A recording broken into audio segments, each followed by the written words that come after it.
We've been telling you all week, Tropical Storm Erin formed in the eastern tropical Atlantic Ocean back on Monday.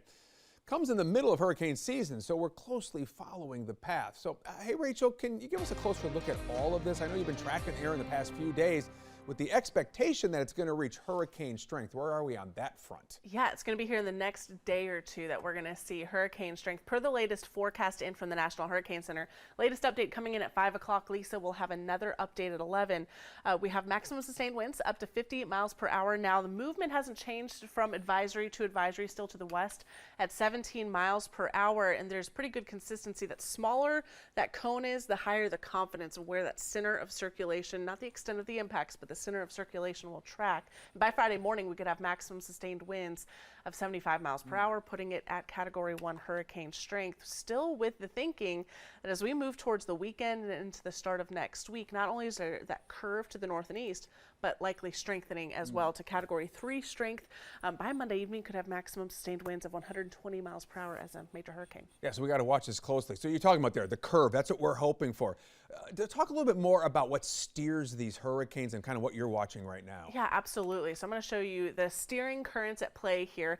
And what I want to show you, you've got this high pressure off towards the north. And there's, as I mentioned before, pretty good confidence. And I'll put the spaghetti plots on here, just showing some different model outputs of where that center of circulation could go. Pretty high consistency with high pressure to the north, that this stays working westward all the way through the weekend. Then we get towards Sunday evening, and what I've circled here is where we start to see things widen out a little bit, where we're getting a little less confidence on that track.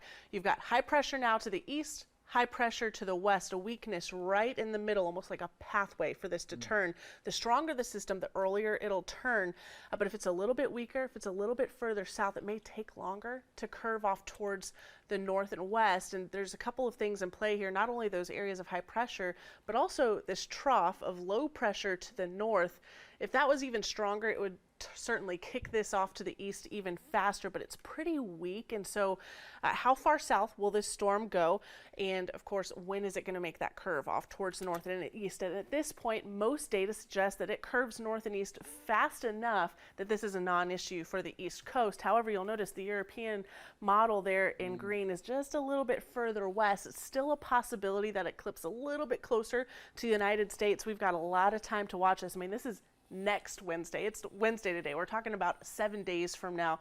So many factors in play. Lots can change between now and then, but those are some of the things that we're going to be keeping an eye on. It's really helpful information as we watch this for, like you said, the next week or so to see where absolutely. all of this is headed, but mindful to keep watching it. Rachel, thank you. Appreciate it.